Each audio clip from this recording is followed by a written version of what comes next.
Eh bien, bonjour à toutes et tous. Merci d'être présents pour cette table ronde consacrée à la finance au service de la rénovation énergétique. Nous allons tout particulièrement nous focaliser sur le sujet des copropriétés. Je rappellerai juste une donnée, celle de l'INSEE. En France, aujourd'hui, entre 30 et 40% du patrimoine bâti privé appartient à des copropriétés. C'est dire s'il y a un enjeu à ce niveau-là. Au-delà, effectivement, et j'imagine que vous avez tous une petite expérience en termes de copropriété, c'est toujours très compliqué de mettre tout le monde d'accord, et a fortiori quand on parle d'argent et quand on parle de rénovation, on parle souvent de beaucoup d'argent. Donc forcément, la question de l'accompagnement financier et l'outil que cela peut constituer est au cœur du sujet, celui qui va donc nous animer pendant cette heure. Et donc pour en parler sur cette table ronde, j'ai le plaisir d'accueillir donc 4 intervenants et intervenantes. Nordine Si Mohamed, bonjour. Vous êtes le directeur des marchés spécialisés à la Caisse d'épargne Île-de-France. Cécile Texier, qui est alors, comment dire, responsable RSE. Oui, parce que c'est toujours un anglicisme, Chief Sustainability Officer, mais on va dire responsable RSE chez Equance. Equance qui est une entreprise de services énergétiques et thermiques pour des clients tertiaires et industriels. Alors, Nordine, veuillez m'excuser, c'est vrai que je n'ai pas détaillé plus avant la Caisse d'épargne Île-de-France, mais je pense que parce que tout le monde connaît la Caisse d'épargne et que, voilà, hein, tout le monde. Voilà, donc Monsieur Si Mohamed s'assurera effectivement tout le monde connaît bien la Caisse d'épargne en repartant. Sébastien Delpont, qui est directeur conseil et responsable du développement de Ressort, donc qui se définit comme un incubateur des projets qui accélèrent la transition de l'habitat. C'est bien comme ça qu'il faut comprendre, un incubateur. Tout à fait. Soyez le bienvenu. Et enfin, Édouard Sivel, juste à ma gauche, qui est consultant, chercheur chez Square Management Research Center, donc centre de recherche. Voilà. Je vous invite à tous prendre un micro. Ça nous permettra d'être plus réactifs, de plus échanger, sachant qu'il en manque un, mais c'est pas grave. Du coup, il circulera. Et d'ailleurs, quand on parle de circulation de micro, on fera passer le micro dans la salle pour que vous puissiez poser vos questions. Après, bien évidemment, que nos intervenants se soient exprimés. Et puis, il y a quelqu'un que je n'ai pas présenté sur la table ronde, c'est moi-même. Donc, déjà, je vous dis bonjour. Je m'appelle David Hacher, je suis directeur de publication d'Actu Environnement, donc un titre de presse spécialisé. Et j'ai régulièrement l'occasion d'animer des conférences sur toutes ces thématiques de l'environnement, et notamment ici sur ProDurable, et en l'occurrence la première table ronde. Alors, je le disais, donc la finance au service de la transition, focus sur l'innovation énergétique du bâtiment avec un prisme particulier sur les copros. Alors forcément, quand on parle finance, on a très rapidement fait de penser banque, et ça me donne tout de suite l'occasion donc de donner la parole à Nordine Si Mohamed pour savoir les solutions que vous proposez donc pour les copropriétés, pour les accompagner dans leur action de rénovation. Alors, vous parliez tout à l'heure d'un enjeu sociétal absolument majeur, et les caisses d'épargne, depuis maintenant 2 siècles, sont quand même partie prenante dans cette transition sociétale. Là, on est face à un enjeu énergétique collectif qui est énorme. Les chiffres de l'ANA qui circulent, c'est 8 milliards par an pour accompagner cette transformation des copros, comme vous l'avez dit. Et donc, la caisse d'épargne sur ces territoires, son destin, finalement, il est un peu corrélé à ces territoires-là, puisqu'on est des banques régionales ancrées dans le territoire. Et donc, c'est la raison pour laquelle c'est un sujet qui nous préoccupe, parce que nos clients finaux ont besoin de rénover. Et donc, c'est la raison pour laquelle on a mis en place une offre depuis maintenant un grand nombre d'années qui consiste finalement à accompagner les syndics, les adhérents, les AMO, enfin tout cet écosystème dans la rénovation énergétique, avec finalement des offres qui sont sur le papier relativement simples à comprendre. Ils sont au nombre de 3. Vous avez toute l'approche avance de subvention, parce qu'aujourd'hui, quand vous rénovez avec des conditions un peu particulières, vous avez des subventions, et la Caisse d'épargne Île-de-France est tout à fait capable de venir avancer ces subventions-là. Pour le commun des mortels, c'est un pré-relais en quelque part, hein, c'est assimilé au pré-relais, donc pour la compréhension, c'est assez facile à comprendre. Donc il y a toute cette partie avance de subvention.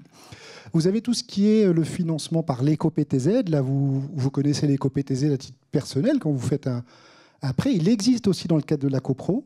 Et donc là aussi, on sait mettre en place les éco-PTZ dans le cadre d'un prêt collectif.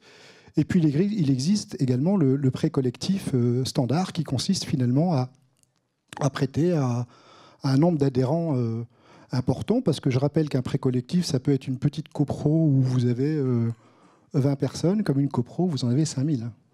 Et donc aujourd'hui, nous avons cette expertise-là pour accompagner la rénovation énergétique et la transformation des copropriétés en Île-de-France et ailleurs d'ailleurs. Alors vous disiez que ça faisait quelques années. Quels sont vos interlocuteurs? Ceux qui effectivement viennent vous voir en fait pour rénover, ce sont les particuliers, ce sont vos clients directs, ce sont les syndics, ce sont les assistants à maîtrise d'ouvrage? Alors, nos clients, quand ils viennent en direct, c'est souvent à titre personnel. C'est-à-dire que ce n'est pas dans le cadre de la copro, c'est eux personnellement qui veulent changer quelque chose. Et là, ils sont tout à fait légitimes à le faire. Et puis, on a des processus d'accompagnement qui sont plutôt des processus là individuels. Là, on fait du prêt collectif. C'est à partir du moment où on a évidemment le syndic. Et puis l'AMO, on soutient parce que l'AMO prend maintenant une place à part entière dans cet écosystème-là. Et donc là, nos interlocuteurs directs, c'est évidemment les syndics et les syndicats de copropriété. Alors vous le disiez, effectivement, vous intervenez à 3 niveaux, notamment sur l'avance des subventions, sur les C2E. Comment est-ce que vous vous êtes organisé justement pour accompagner tous ces clients sur des demandes qui sont finalement assez spécifiques, parce qu'on est bien loin d'un prêt à la consommation. Il ne s'agit pas d'acheter une voiture, c'est assez bien bordé, on sait de ce dont il s'agit, les conditions, elles sont stables, claires et nettes. Là, c'est beaucoup plus fluctuant. J'imagine que ça nécessite une vraie organisation. Oui, on a des équipes spécialisées, on a des équipes à la Caisse d'épargne de France qui ne font que ça. C'est la spécialité. Parce que là où vous avez raison, c'est que faire un prêt collectif, c'est au départ relativement complexe pour une raison assez simple, c'est qu'il faut le suivre dans toute la durée. C'est-à-dire que vous suivez avant l'AG, vous suivez après l'AG, et puis vous le suivez même dans ce qu'on appelle la vie du prêt. Donc c'est quelque chose qui est relativement complexe à mettre en place. Et donc ce qui nous fait la différence, qui sait qu'on sait le faire, c'est l'expertise de nos équipes qui sont habituées à traiter ce genre de sujet et l'ensemble de l'offre que je viens de vous désigner. Alors effectivement, c'est complexe. Ça fait naître une question chez moi. Est-ce que pour la Caisse d'épargne, c'est rentable? Et du coup, pourquoi est-ce que vous y allez? Ouais, c'est une très bonne question. Écoutez, tout à l'heure, nous, on est une banque mutualiste régionale. On n'a pas d'actionnaire.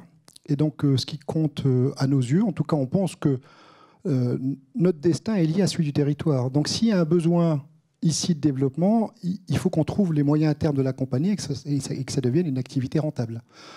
Donc peut-être qu'à court terme, ça ne l'est pas, mais on est convaincu qu'à long terme, c'est une activité qui deviendra rentable parce que de toute façon, un certain nombre d'acteurs va y venir. Alors aujourd'hui, les refinancements, il n'existe pas de refinancement spécifique dans le domaine, mais probablement que tout ça va un peu bouger. Et nous, on est convaincus qu'à terme, on aura de plus en plus d'acteurs qui vont venir sur ce sujet parce que les besoins, comme je vous le disais tout à l'heure, sont juste énormes. Alors, les besoins sont énormes, la nécessité est effectivement impérieuse. Est-ce que vous avez quelques chiffres à nous donner sur le nombre de dossiers que vous avez accompagnés, les masses financières qui ont été consacrées à ces opérations de rénovation? Oui, alors juste sur la Caisse d'épargne Île-de-France, sur l'année dernière, on a fait plus de 350 millions de prêts collectifs. Et ça représente, vous devez avoir quasiment 18 000 adhérents au bout de chaîne. Donc c'est juste pour une entité importante. Et ce qui est assez vertigineux, ce n'est pas le volume sur une année, c'est l'accroissement, c'est-à-dire la demande. Au moment où je vous parle, parce que c'est des prêts qui prennent un peu de temps à sortir, hein, qui sont un peu dans le tuyau. Donc au moment où je vous parle, on voit un accroissement significatif. Alors effectivement, il y a eu une conjoncture de taux qui a un peu changé. Hein. C'est-à-dire que l'éco-PTZ maintenant est très publicité. Au préalable, il n'était pas trop. Quand vous aviez des taux de marché qui étaient quasiment à 1%, voire pas très loin, l'éco-PTZ n'avait pas beaucoup de sens. Aujourd'hui, il est énormément plébiscité. Et donc ça, on a un accroissement sur le sujet qui va très vite. D'une année sur l'autre, on a doublé le nombre de prêts à taux zéro. Et sur l'année prochaine, on risque même de tripler. Donc il y a une demande croissante. Qui va finalement avec le fait que les taux d'intérêt par ailleurs augmentent, si je comprends bien. Bien sûr, évidemment. Très bien. Merci à vous pour cet éclairage. Effectivement, donc, sur la Caisse d'épargne Île-de-France, pour continuer le premier tour de table avec vous, Édouard Civelle, je vous le disais, vous êtes consultant, chercheur de Square Management Research Center. Alors, autant Nordine Si Mohamed, on se dit, bon, qui est effectivement une table ronde liée à la finance, c'est clair, il prête de l'argent pour la réno. Pour le coup, un centre de recherche, ça paraît moins évident. En quoi est-ce que vous travaillez sur la rénovation énergétique des bâtiments et notamment la question de la finance? En fait, une question qu'on peut se poser, c'est que, alors, il y a en effet des progrès sur le marché, mais c'est un peu une énigme, la rénovation des bâtiments, parce que sur le papier, ça fait 40 ans qu'on dit ben, c'est super, il faut investir, c'est rentable, et ça fait 40 ans qu'on n'observe pas d'investissement. Alors c'est ce que les économistes, on appelle l'energy efficiency gap, c'est-à-dire que quand on fait le calcul ingénieur, on se dit ben oui, ça vaut le coup d'investir, et pour autant on ne voit pas d'investissement. Et donc c'est là où il faut mettre un petit peu de matière grise pour essayer de comprendre qu'est-ce qui bloque aujourd'hui, parce que, pour reprendre ce dont on parlait, des rénovations par geste, des cas de bâtiments où vous allez rénover les fenêtres ou alors vous allez changer la chaudière, vous en avez 600 000. Le problème, c'est que des rénovations complètes par an, je parle par an, vous en avez 570 000 par an. Quand vous regardez les rénovations complètes, sur 2023, vous êtes à 70 000. Pour respecter la stratégie nationale bas carbone, il faut monter à 700 000. Donc en fait, il faut faire x2, il faut faire x3, en fait, il faut faire x10.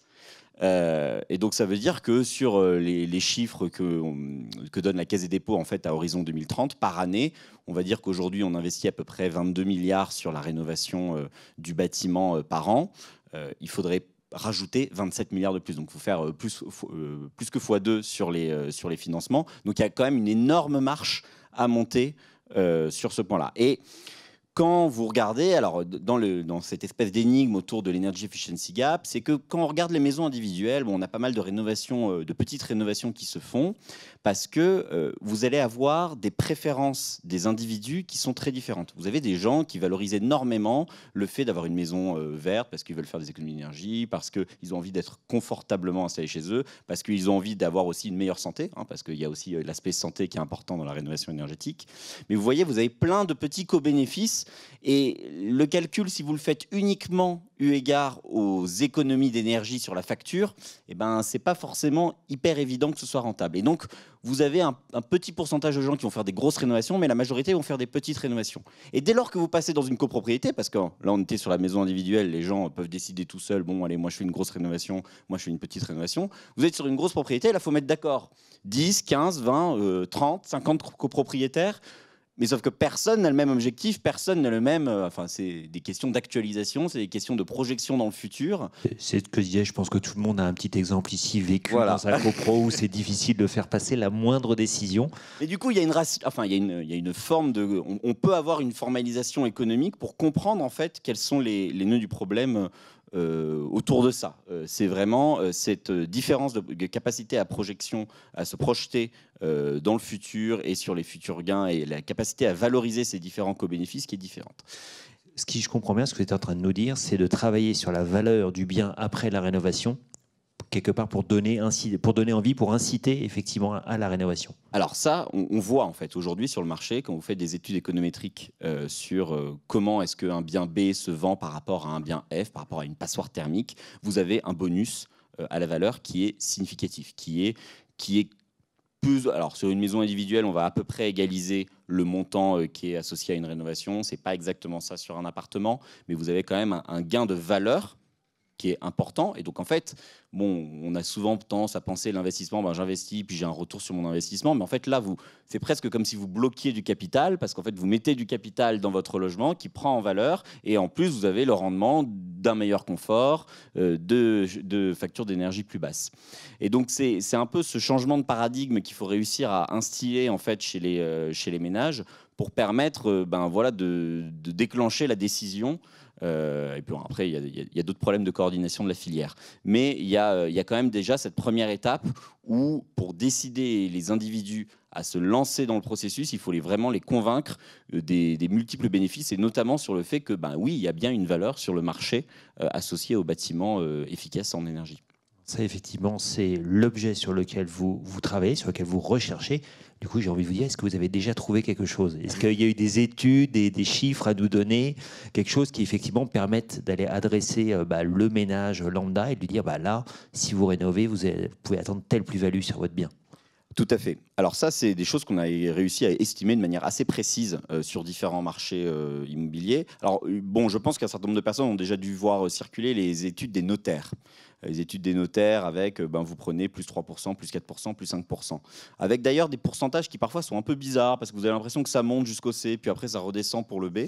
En fait, il faut un tout petit peu changer de perspective là-dessus parce que la bonne manière de réfléchir à ce bonus de valeur, c'est pas en pourcentage du bien, c'est en valeur absolue du bien. Que vous soyez à Rennes ou à Paris, votre tarif de l'électricité, c'est le même. Et donc en fait, les économies que vous pouvez attendre d'un bien qui soit plus performant dans un endroit où vous avez un niveau de tension sur le marché immobilier ou dans un endroit où vous avez un marché très leste, un milieu rural par exemple, et ben en fait c'est les mêmes économies. Et donc en fait en pourcentage de valeur du bien ça va beaucoup bouger, mais en termes de valeur absolue ça va être assez important. Et quand on passe d'une passoire thermique à un bien très efficace, vous avez 40-50 000 euros de bonus sur la valeur vénale à la revente. Et ça, vous pensez effectivement que c'est un élément déclencheur, c'est un élément qui parle? Je pense que c'est un élément déclencheur. Après, il faut avoir la capacité à se lancer dans le processus de mener une rénovation, mais c'est des choses qui sont importantes à mettre dans la balance. Et d'ailleurs, on voit, alors pour le coup, ça c'est quand on fait des modèles un peu plus structurels en économie, mais vous voyez bien que la décision des acheteurs n'est pas du tout la même selon s'ils achètent pour eux ou s'ils achètent pour faire un investissement locatif. Ils ne valorisent pas de la même manière les étiquettes énergie. Et donc ça montre bien que vous n'avez pas uniquement la dimension économie d'énergie, vous avez la dimension confort en fait. Vous allez valoriser beaucoup plus des dimensions de type confort lorsque vous achetez un bien pour vous, pour vivre, je ne sais pas, à Brest, à Rennes, que quand vous faites un investissement locatif dans une petite surface à Paris. Surtout, c'est que, vous me dites si je me trompe, mais quand on est propriétaire d'un bien locatif, on paye les charges effectivement structurelles, rénovation, mais les charges d'exploitation, c'est le locataire. Donc au final, quelque part, le propriétaire, il n'a pas vraiment intérêt à se mouiller. Il y a un problème d'agence. Il y a un problème d'agence sur les incitations en fait, aux différents acteurs. Là-dessus, on peut s'inquiéter. Enfin, on peut regarder avec intérêt ce qui est en train de se passer sur la régulation des passoires thermiques avec l'interdiction à la mise à la location. Est-ce que la meilleure solution, c'était de faire une interdiction de mise à la location, ou est-ce qu'il valait mieux faire en sorte que, par exemple, si vous louez une passoire thermique, en fait, c'est vous qui payez les factures d'énergie? C'est peut-être une incitation différente que le fait de dire en fait je les sors du marché locatif, parce que là on va quand même avoir un petit problème sur l'accès au logement en France. Qui effectivement on sait déjà problématique. Merci à vous pour cet éclairage. Donc on a vu pour l'instant effectivement la manière dont on pouvait accompagner les ménages en leur prêtant des fonds pour faire de la rénovation. On a parlé de la manière dont on pouvait construire de la valeur finalement via la rénovation. Il y a un aspect qu'on n'a pas encore abordé, mais qu'on va aborder avec vous, Sébastien, c'est la manière dont on peut abaisser le prix de la rénovation, si j'ai bien compris. Comment est-ce qu'on peut massifier en rendant la rénovation plus accessible? Absolument. Je pense que sur ces questions de financement du marché de la rénovation, il ne faut pas considérer que ça va être une constante pour toujours le coût des travaux. Et que si ça coûte 10, 15, 30% moins cher, ça fait 10, 15, 30% de subventions en moins à apporter pour arriver à boucler le bilan des opérations pour les ménages concernés. Donc il ne faut pas s'interdire de considérer que certes il y a une demande à financer, mais aussi une offre, si on veut qu'elle fasse des investissements en recherche et développement, en industrialisation. Et on a un secteur de l'économie qui investit très peu en recherche et développement. Le bâtiment de façon générale, et même dans la perception qu'en ont les politiques publiques à tout niveau, locale, nationale, européenne. Il faut regarder les 7 industries prioritaires à l'échelle européenne dans lesquelles on met des moyens pour faire des gigafactories. Bon, le bâtiment n'y est pas. Pareil, vous regardez les fonds alloués par France 2030 à réfléchir à la France de dans 10 ans, comment on va s'y préparer. C'est moins de 1% des fonds qui sont mis à 40% du problème de l'Europe, les bâtiments. Donc effectivement, se dire que massivement, on n'investit pas en recherche et développement pour que ça coûte moins cher de rénover, c'est un peu dommage. Et un système économique qui fonctionne, c'est qu'il y a à la fois un financement de l'offre et de la demande pour permettre ces progrès. Et c'est des choses qu'il est absolument nécessaire d'accompagner. Alors justement, vous êtes un incubateur, donc un accompagnateur, c'est ce qu'on peut comprendre. C'est quoi je recite un incubateur, je reprends ma note, incubateur des projets qui accélèrent la transition de l'habitat. Qu'est-ce que ça veut dire concrètement? Ça veut dire qu'il y a de plus en plus de gens à qui il ne faut pas expliquer quel est le problème. Ils ont compris quel est le problème. Leur question, c'est comment j'y vais. Et il y a un certain nombre d'acteurs, des chaînes de valeur complexes comme celle-ci, qui disent qu'est-ce que je peux faire moi? Mais moi seul, je ne fais pas basculer. J'ai beau changer une offre de prêt si je suis un acteur bancaire, j'ai beau changer ma façon de faire les travaux si je suis une entreprise travaux, un architecte qui change un petit peu des choses à son niveau. S'il n'y a pas un alignement dans de modes différents de tous les acteurs de la chaîne de valeur, on n'y arrive pas. On est dans un progrès collectif de filière qui est nécessaire. Et le constat qu'on fait, c'est qu'il y a besoin de démarches d'innovation dans lesquelles on va accompagner des collectifs d'acteurs à différents endroits des chaînes de valeur pour arriver à mêler de l'innovation financière, de l'innovation sociale, de l'innovation technique et de l'innovation contractuelle pour arriver ensemble à bouger. Et on ne peut pas danser seul. Enfin, ça peut être plus sympa de faire des danses collectives. Et nous, notre sujet, c'est de la même façon qu'il y a des acteurs qui vont accompagner des startups dans leur progrès pour que la chance de succès à 3 ans soit optimisée.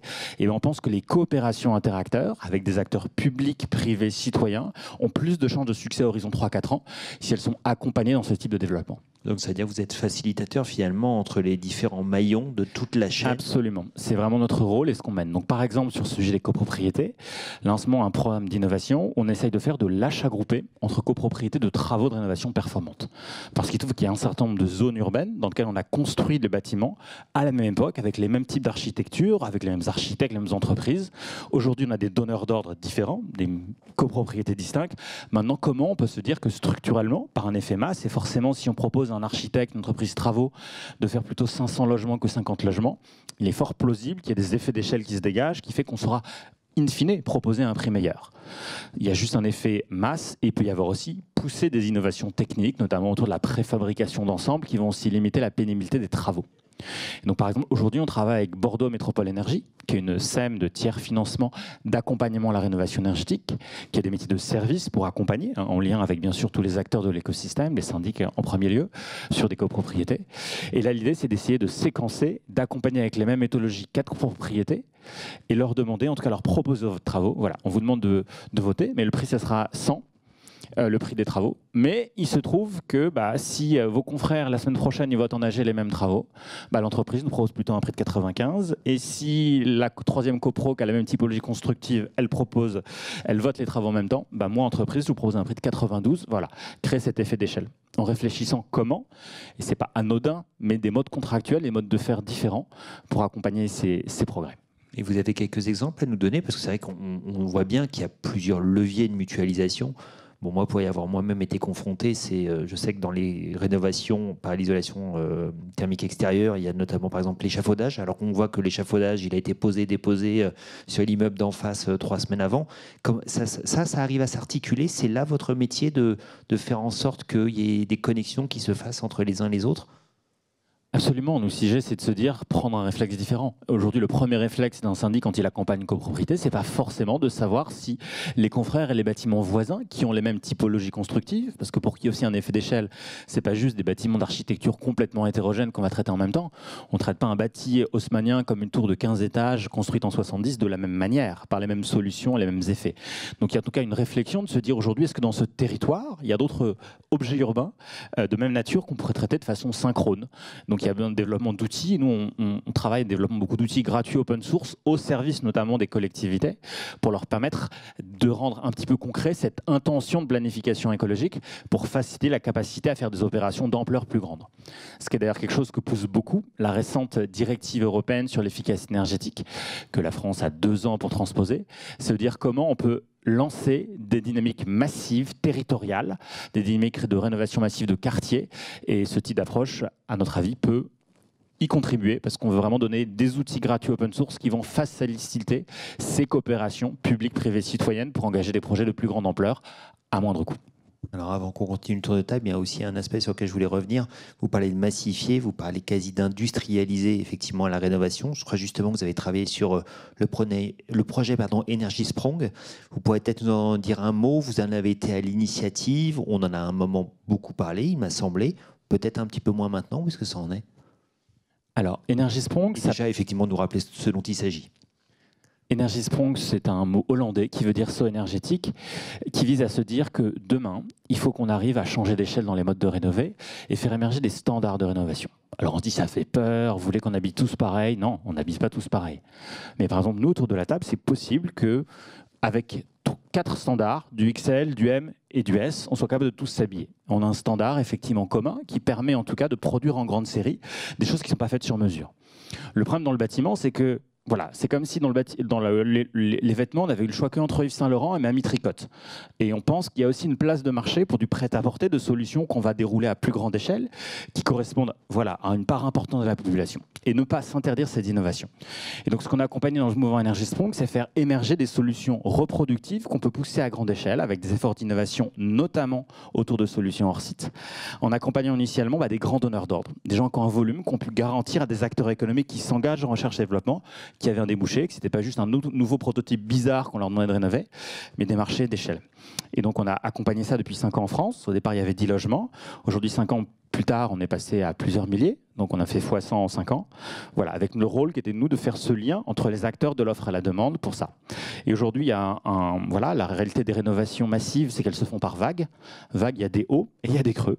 Et là, on est dans une phase où il y a une livraison en ce moment d'une vague de rénovation collective de 2000 logements qui a été organisée entre 7 bailleurs sociaux sur le territoire des Pays de la Loire. Parce qu'autant on ne fera pas ces effets d'échelle en regroupant des copropriétés à Bastia, à Brest et à Dunkerque, autant travailler effectivement dans des zones territoriales à proximité, qui ont les mêmes caractéristiques architecturales, techniques et climatiques. Il y a des choses vraiment intéressantes à faire. Donc aujourd'hui, on a pu faire un premier progrès à la filière, rénover de façon lourde avec des ambitions élevées sur un même standard entre différents donneurs d'ordre. Ça coûte aujourd'hui 15 à 20% moins cher qu'il y a 5 ans. Tout le sujet, c'est de dire maintenant, est-ce qu'on s'arrête en ayant baissé les coûts de 15 à 20% ou on se dit qu'on veut aller encore 20% plus cher, encore 20% moins cher pour accompagner cette trajectoire. Et notamment pour avoir un effet volume, c'est essentiel de ne pas travailler que en logement social, qui était effectivement un secteur d'amorçage précieux. Et beaucoup d'innovations du monde du logement sont venues du monde du logement social. Mais typiquement, trouver les passerelles avec le monde des copropriétés, c'est un des objets de projets d'innovation qu'on mène aujourd'hui.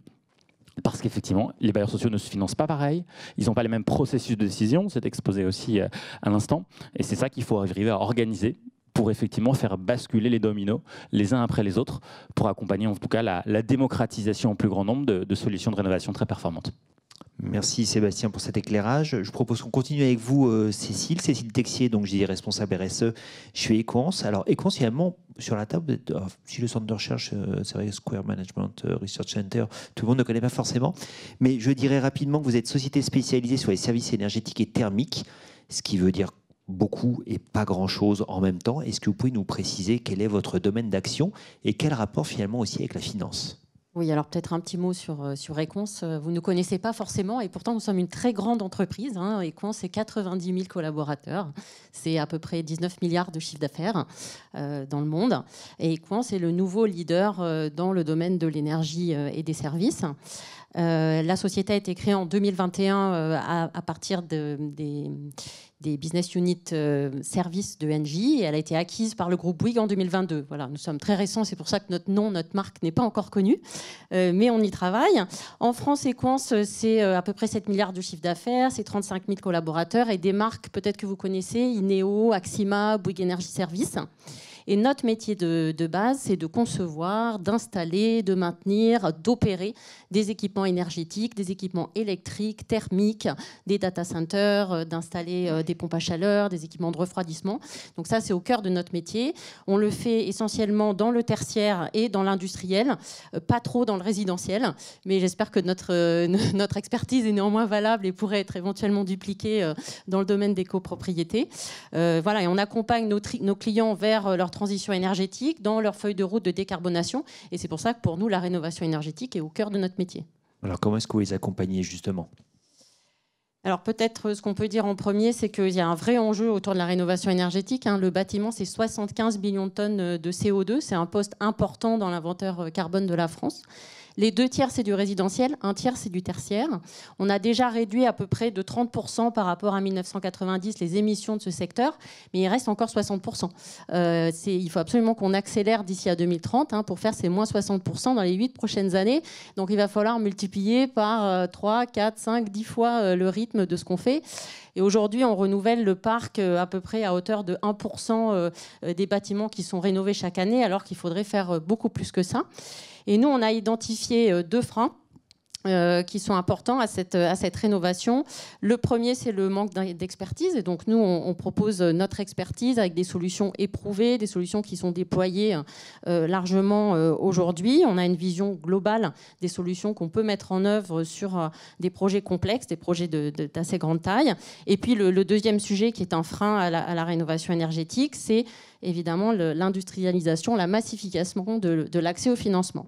Et nous, chez Equans, on a développé des initiatives pour répondre à ces deux besoins.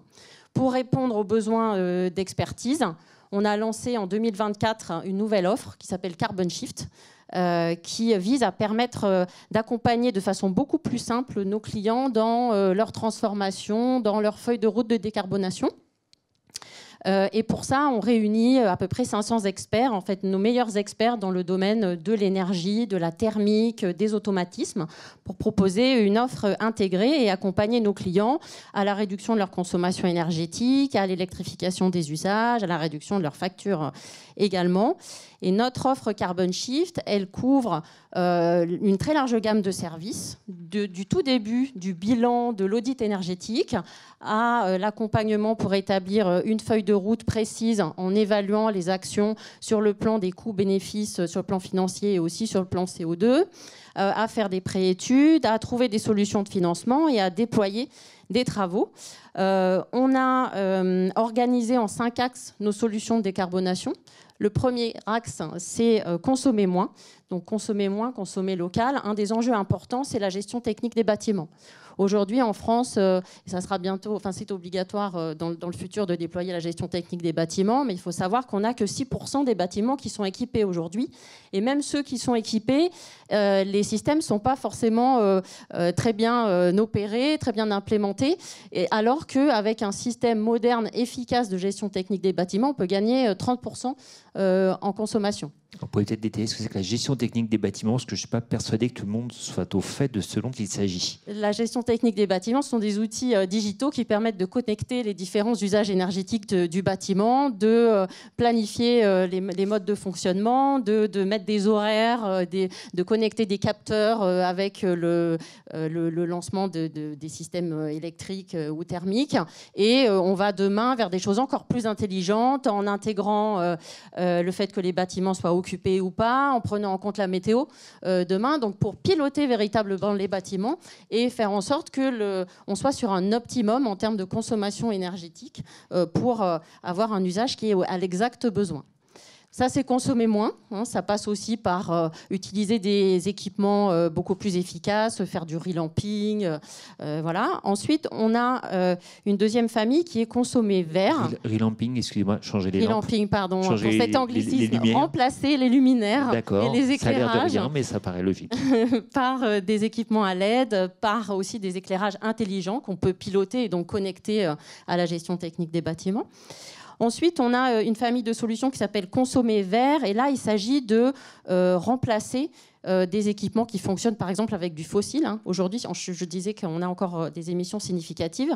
Les chaudières au fioul, c'est à peu près un quart des émissions du bâtiment. C'est très significatif. Il faut absolument remplacer tout ce qui est fossile, donc le fioul, mais aussi progressivement le gaz, et remplacer par d'autres solutions, donc par exemple des pompes à chaleur, de la géothermie, avec du stockage basse profondeur, une technologie qu'on a très peu développée en France, mais qui est très efficace, très développée aux Pays-Bas, par exemple. On a énormément, nous, déployé, on a 600 projets, je crois qu'on a déployé aux Pays-Bas.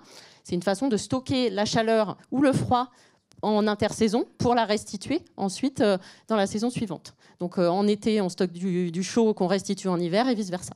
Extrêmement efficace.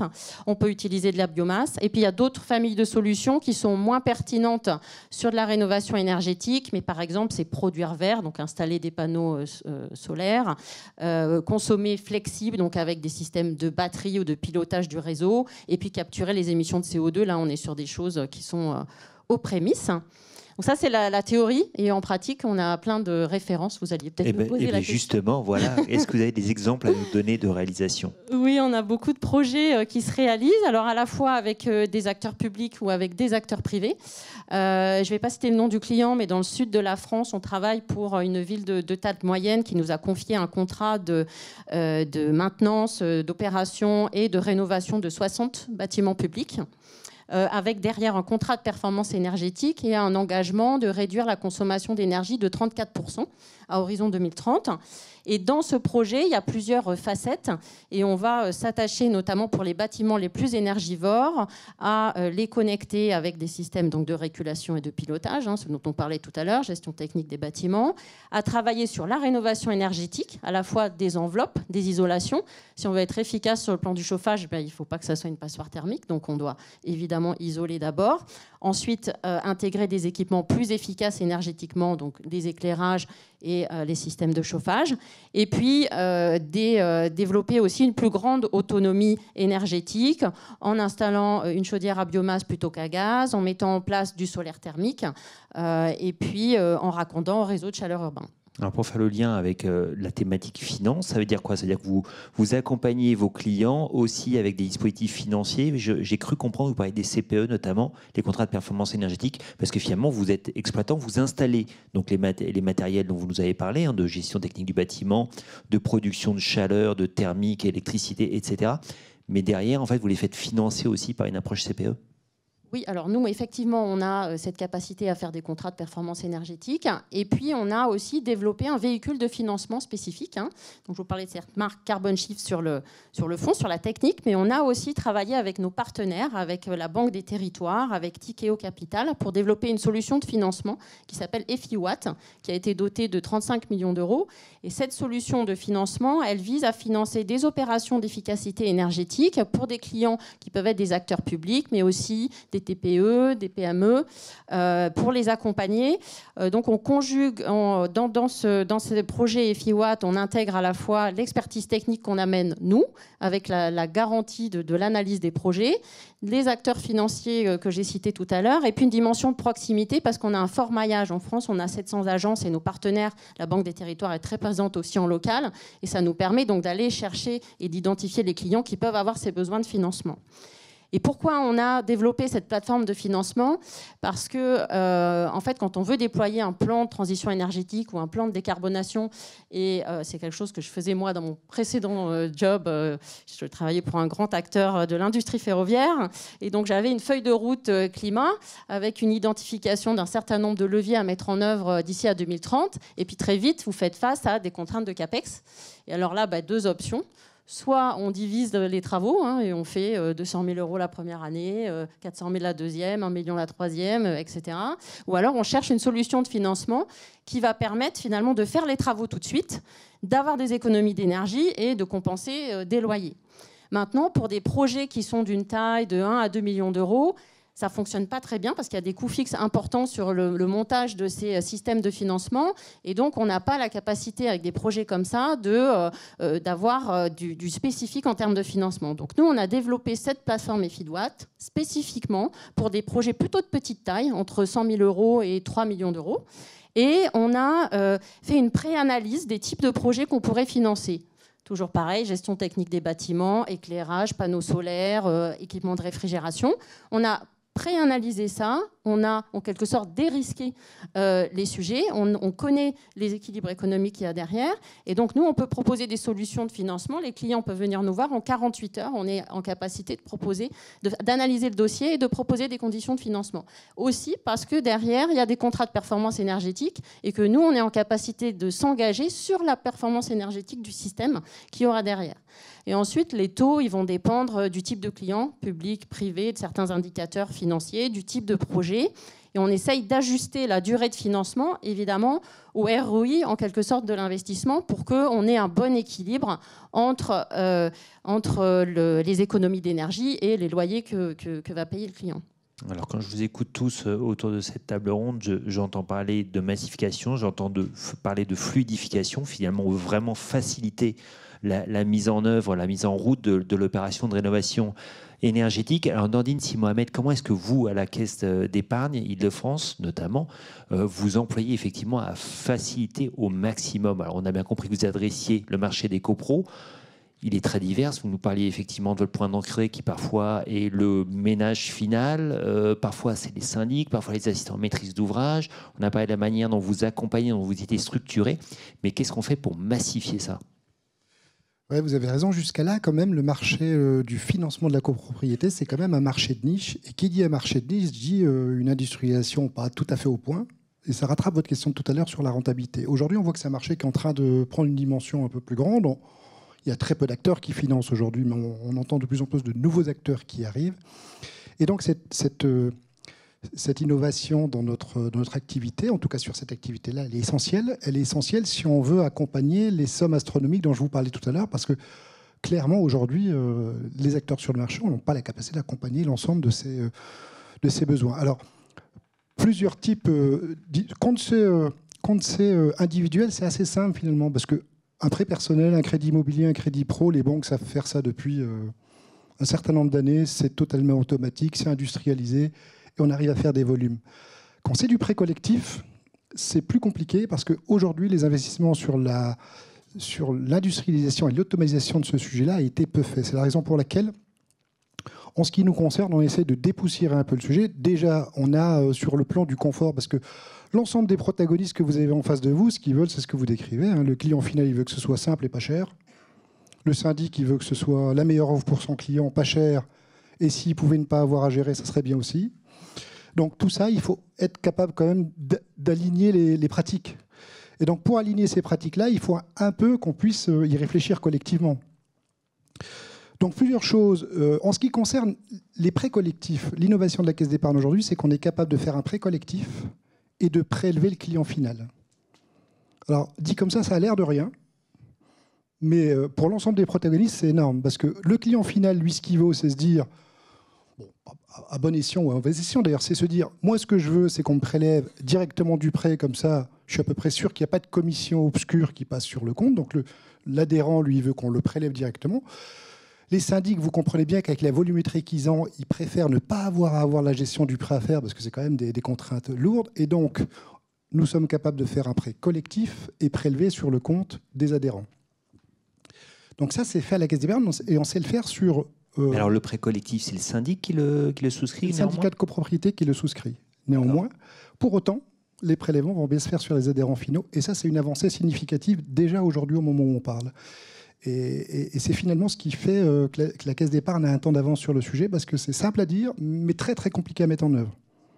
Moi, j'y vois déjà là, très rapidement des écueils potentiels, changement de propriétaire, défaut de paiement de l'un d'entre eux. Comment ça se gère tout ça? Bien sûr, vous avez les défauts de paiement de l'un d'entre eux, mais ça, c'est le métier de la banque. Vous savez, c'est la maîtrise des risques en même temps que vous faites les financements. Mais globalement, c'est un sujet où on n'a pas trop de... Vous n'avez pas trop de difficultés sur les problématiques de remboursement, pour une raison assez simple. C'est que quand vous financez un actif aujourd'hui qui vaut une certaine somme, quand vous êtes en train de le rénover, vous avez à cœur quand même de rembourser ce prêt-là. Ce n'est pas un prêt personnel quelconque pour un financement obscur. Donc, globalement, le niveau de remboursement des prêts collectifs, pour nous, on a zéro sujet. Ce qui peut arriver par moment, c'est que c'est ce qui arrive dans tous les domaines, c'est que vous pouvez avoir un accident de la vie, un décès, etc. Mais ça, nous, on sait parfaitement gérer. On le gère par ailleurs et on le gère. Mais on n'a pas trop de difficultés de remboursement. En tout cas, avec les règles qui sont les nôtres, aujourd'hui, on a plutôt un niveau de sinistralité qu'on sait parfaitement bien gérer. Sébastien, je vous voyais effectivement acquiescer. Vous vouliez rebondir sur cette avancée que constitue le fait de pouvoir contractualiser une opération de réno auprès d'un syndic et de prélever directement le client final? C'est une réaction tout à fait intéressée, puisque moi j'ai un vote de rénovation de copro dans 3 semaines, dans lequel cette solution va être proposée. Donc je suis tout à fait enchanté que ça devienne simple, pour qu'effectivement mes copropriétaires votent comme il faut qu'ils fassent. D'accord, donc c'était effectivement ça. Oui, alors c'est vrai que pour le client final, c'est assez simple. Hein. Finalement, une fois que vous avez adhéré au prêt collectif, ça glisse tout seul. D'accord. Et est-ce que vous accompagnez au-delà effectivement donc de ces solutions? Est-ce que par exemple il y a des outils privilégiés qui permettent là encore de faciliter le job, j'ai envie de dire? Oui, bien sûr. Alors ça, c'était nécessaire à faire, mais c'est évidemment pas suffisant au vu des enjeux dont on a parlé tout à l'heure. Et donc on est en train de travailler à la digitalisation d'un processus de crédit sur l'ensemble du parcours. Parce que vous comprenez bien que quand vous faites un prêt collectif d'une copropriété où vous avez 2000 adhérents, où il y en a 1500 qui arrivent. Moi, je vois passer des dossiers des collègues avec des dossiers, vous savez, qui sont sur des chariots, le dossier il fait 1,20 m de haut, quoi. Et donc ça n'arrive jamais sur les autres activités. Ça arrive sur cette activité-là parce que c'est une activité assez récente finalement. Et donc il faut qu'on arrive à dématérialiser ça. Donc on est en train, et ça rattrape le sujet évidemment de rentabilité, c'est-à-dire d'industrialisation. Et donc on est en train de réfléchir, d'ailleurs plus que réfléchir, c'est même en test, à un parcours digital qui permet finalement de mettre en relation le syndic, l'adhérent et la banque, où vous avez plus d'échange de papier. Alors, la banque, c'est toujours un métier réglementé, ça va le rester, même si c'est du prêt collectif, ça va rester un métier très réglementé. Donc, dans cette réglementation-là, ce qu'on est en train de mettre en place, c'est un outil digital qui va permettre des échanges et la mise en œuvre d'un prêt collectif en digital, sans avoir à se procurer des papiers, qu'il puisse y avoir des échanges fluides entre le syndicat de copropriété, l'adhérent, l'AMO et la banque. Parce que ce quatuor-là, finalement, c'est celui qui permet d'accompagner les projets le plus rapidement possible. Et ça, au moment où je vous parle, c'est un projet qui est... Alors, on y travaille depuis maintenant 1 an et demi. Hein, c'est toujours des sujets très importants parce qu'il y a une dimension IT importante et c'est un projet qui va sortir dès 2025. Et effectivement, oui, on se rend compte. Ça a l'air de rien, là encore aussi, mais c'est loin d'être rien quand on imagine des dossiers de plus d'1,20 m de haut, effectivement, comme vous le disiez. Et puis, parfois, c'est sur des petites choses, effectivement, qu'on perd en fluidité et que du coup, on prend plus de temps. Et on a bien compris avec vos prises de parole qu'aujourd'hui, il convient d'accélérer. Alors, avant qu'on passe le micro à ça, j'aurais voulu revenir avec vous, messieurs, sur des propos que vous avez tenus, que j'ai notés, notamment Sébastien. Vous parliez tout à l'heure dans la question de l'outil financier, de la valorisation des biens, le fait qu'on puisse à un moment valoriser les externalités liées à la rénovation. Vous citiez tout à l'heure le fait que un bâtiment rénové, par opposition à un bâtiment vétus, c'est un bâtiment par exemple dans lequel on est en meilleure santé. Est-ce que là, le fait qu'on ait effectivement une économie potentielle parce qu'on ne tombe pas malade, parce que ça ne coûte pas à la société, parce qu'on n'est pas obligé d'aller à l'hôpital, etc., ce qui coûte à tout le monde, est-ce que là, on n'a pas un outil qui permettrait, dans un futur plus ou moins lointain, de réduire quelque part le coût d'une opération de rénovation? Absolument. En fait, le sujet, c'est de se dire qu'il y a un décalage entre la valeur microéconomique d'une opération de rénovation et sa valeur macroéconomique. C'est-à-dire qu'aujourd'hui, je vais regarder un investissement en rénovation, il va avoir des bénéfices pour le propriétaire et l'occupant, que ce soit la même personne ou pas. Et donc, il y a une double valorisation économique qui va être des économies d'énergie et un gain immobilier. Parce que je vais avoir le droit de continuer à louer, parce qu'effectivement, ce qui est exposé, la valeur patrimoniale augmente. C'est un point. Mais parfois, il y a des opérations dans lesquelles la somme de la valeur immobilière et des économies d'énergie reste inférieure, même sur un temps long de 20 à 30 ans, au montant d'investissement. Parce qu'aussi, il y a un sujet, c'est que ce n'est pas normé le coût d'investissement. Vous avez une maison qui a 4 murs à isoler parce qu'elle est seule sur sa parcelle ou une maison en bande, il y en a une, il y a 2 fois plus d'isolants à mettre que l'autre. Donc c'est juste physique, il y en a un, ça va coûter 2 fois plus cher. Alors que dans les 2 cas, j'ai une maison de 80 mètres carrés. Et les mêmes revenus, et voilà. Et je vais passer aussi de G en A, donc il y a vraiment ces questions. Et donc se pose la question, par contre, et toutes les études le montrent, d'un point de vue sociétal, une dépense en travaux est beaucoup plus intense en emploi qu'une dépense en achat d'énergie fossile. Elle est meilleure pour le PIB du pays, elle génère de beaucoup plus d'externalités positives, ça fait moins de chômage, parce qu'effectivement, une dépense en travaux, 1 million d'euros investis en travaux, si on, enfin 1 million d'euros investis, si c'est en énergie fossile, ça crée 2 emplois, si c'est investi en travaux, ça crée 15 emplois.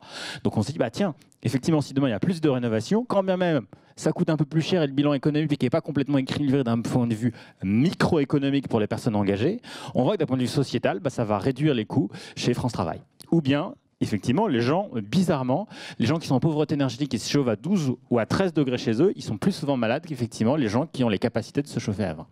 Comment on fait ça ? Et donc là, on a fait une étude récente avec l'ADEME de voir comment, dans les cas d'usage où effectivement le bénéfice microéconomique ne permet pas de justifier l'investissement, il y a des mécanismes qui s'appellent les crédits à impact, enfin les contrats à impact, qui permettent de dire comment on peut avoir une forme de deal pour qu'effectivement un acteur public qui va faire une économie du fait de la réalisation des travaux va dire « je contribue à financer 5, 10, 15, 20% de l'opération pour qu'elle ait lieu ». Parce qu'effectivement, c'est intéressant pour la Sécu que ces travaux aient lieu. C'est intéressant pour France Travail que ces travaux aient lieu, ou c'est intéressant pour d'autres.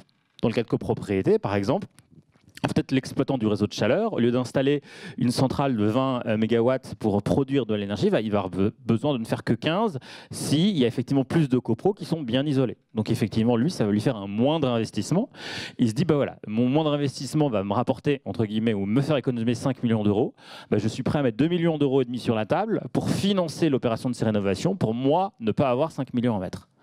Et donc c'est un mode contractuel peu commun, mais qui vise en tout cas à trouver des innovations de financement pour permettre que des opérations bloquées, parce que microéconomiquement ça ne tourne pas, donc là c'est même pas une question de ce que le banquier veut prêter de l'argent, c'est une question de personne veut engager les travaux parce qu'on se dit il n'y a pas de gain économique, de vertu économique à ces opérations. Et donc là c'est aller chercher des revenus additionnels dans la société pour permettre de boucler ces opérations. Mais ce type de contrat existe déjà ? Il a été pratiqué dans d'autres secteurs que celui de la rénovation énergétique. Par exemple, il y a des réflexions qui ont été menées. Combien coûte à la société, par exemple, un sans-abri dans le métro ? Et forcément, c'est des gens qui vont avoir des problèmes d'addiction, c'est des problèmes qui vont créer parfois du trouble à l'ordre public, qui va faire intervenir la police, qui va faire effectivement, les gens vont parfois être hospitalisés. Et voilà, l'hospitalisation, c'est un coût pour la société. Et puis aussi, quand on est à sans-abri, c'est difficile de trouver du travail, quand on n'a pas d'adresse à justifier. Donc effectivement, le constat, c'est que l'ensemble des services publics, ça a un coût réel. Et l'idée, c'est plutôt de se dire, on va continuer à avoir ce coût X. Peut-être que ça coûte X divisé par 2 de fournir à ce sans-abri un logement décent. Qui ne sera pas un logement extraordinaire, mais il lui permet d'avoir un toit, d'avoir une adresse qui est plus facile, un suivi qui permet de sortir d'addiction éventuelle. Et ça a été mis en place, par exemple, pour le traitement de sortie de la rue dans une des politiques, le logement d'abord. Donc en tout cas, il y a des débuts de coopération inter-administration pour changer en tout cas des modèles de financement d'action aux vertus sociales et environnementales. Et la question, c'est comment ce mécanisme pourrait trouver sa place. Alors forcément, les externalités à mobiliser ne seront pas les mêmes quand on travaille sur des opérations de grandes copros dégradées ou d'opérations de centre-bourg ou de banlieues pavillonnaires. Et par contre, en tout cas, c'est des sujets sur lesquels travaille un certain nombre de gens, et notamment l'ADEME qui finance des travaux sur le sujet que l'on mène. Et si je peux me permettre une micro-publicité, on vient aussi de finir avec l'ADEME une réflexion pour innovation financière à la rénovation qui s'appelle la rénovation de fonction. Se dire que pareil, les co-bénéfices d'une rénovation, ça peut être une meilleure qualité de travail pour un employé qui travaille une partie de sa semaine dans son domicile. Et de se dire que quand on est un bon salarié, peut-être que la façon d'être valorisé, c'est pas qu'on me donne un plus gros véhicule diesel, mais c'est que l'employeur contribue au financement des travaux de rénovation. Et donc on lance une expérimentation, et si certains dans la salle, ou autour de moi directement, vous-même David, souhaitez effectivement motiver vos collaborateurs en finançant une partie de leurs travaux de rénovation, on cherche des employeurs bêta-testeurs pour tester ce dispositif dans les semaines et mois à venir.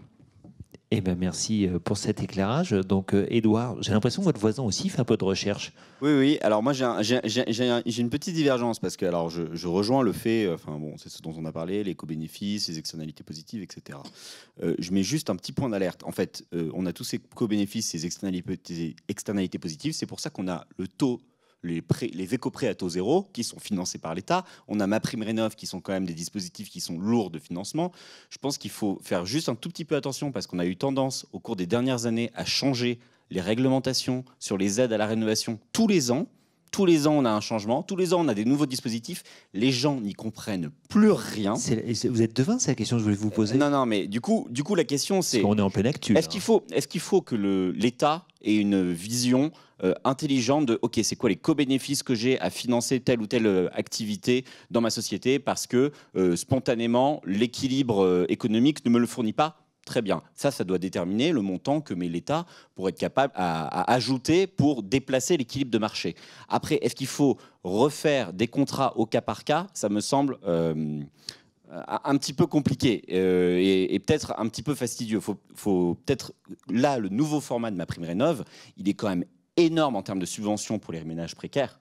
C'est des montants qui sont vraiment faramineux. Et le taux de signature qu'ils ont sur le premier semestre 2024, il est en augmentation de 60%. Enfin, le taux de demande qu'ils ont par rapport à sur le premier semestre 2023, il y a eu plus de 60%. Donc je pense que c'est quand même quelque chose qui commence à réussir à prendre, que les gens commencent finalement à réussir à s'approprier.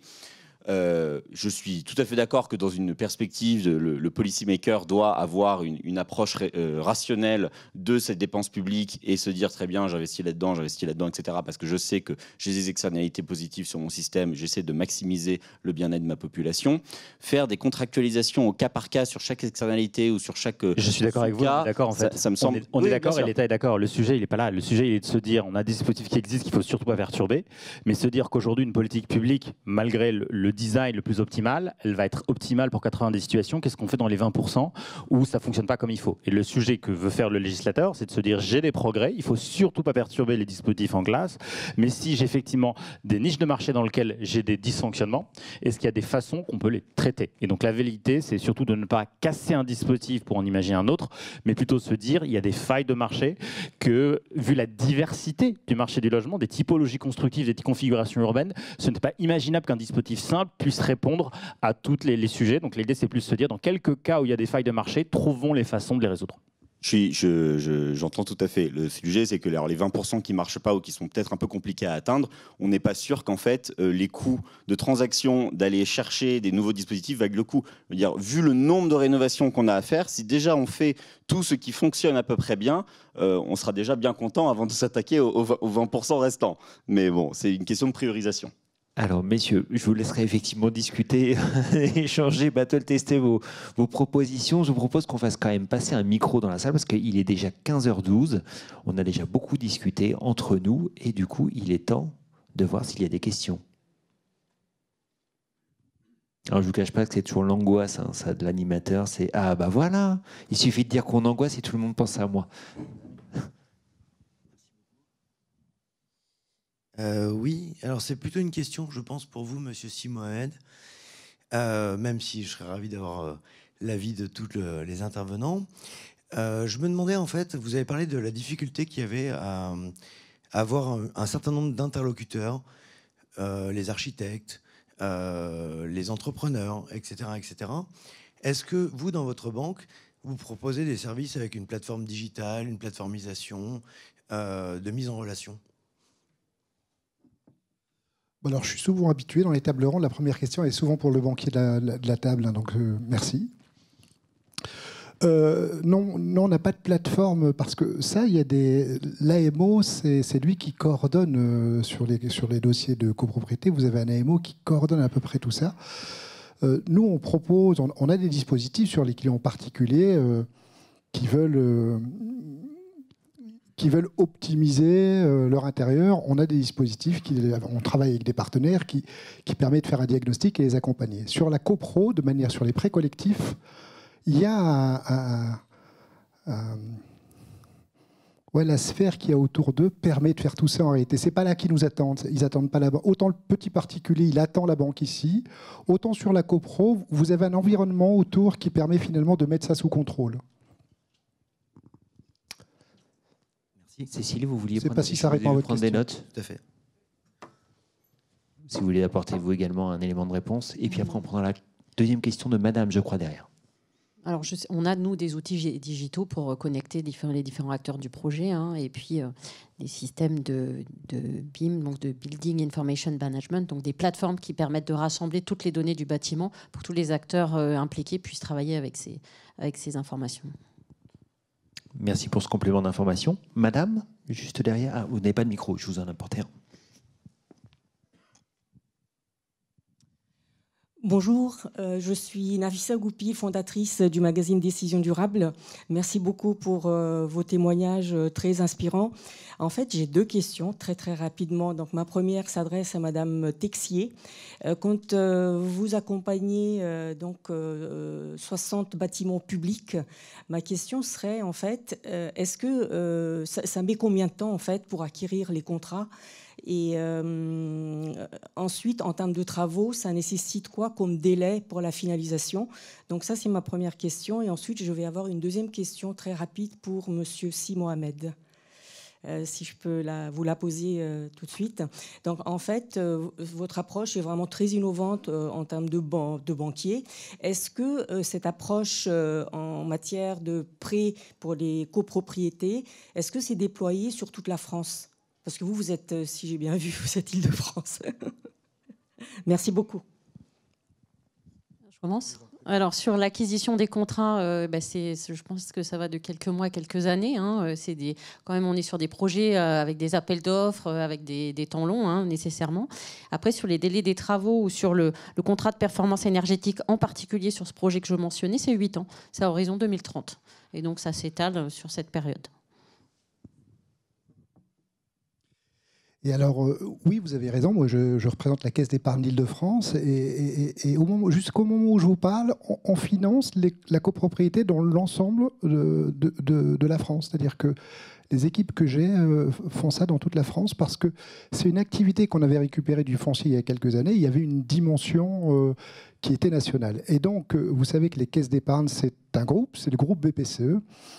Et nous avons décidé, il y a de ça peu de temps, que c'était une activité essentielle, fondamentale. Et l'ensemble des caisses d'épargne, qui sont au nombre de 15, sont en train de réfléchir comment accompagner dans leur territoire l'accompagnement des copropriétés. Eh bien, merci à vous deux pour ces éléments de réponse et je vous propose qu'on prenne avec madame une dernière question. Oui, merci. C'est pas vraiment une question. En fait, moi, je suis présidente de conseil syndical, donc dans une copropriété. Là, j'ai raté les débuts de la conférence parce que justement, j'étais en ligne avec le syndic, voilà, sur les questions de rénovation énergétique dans ma copro.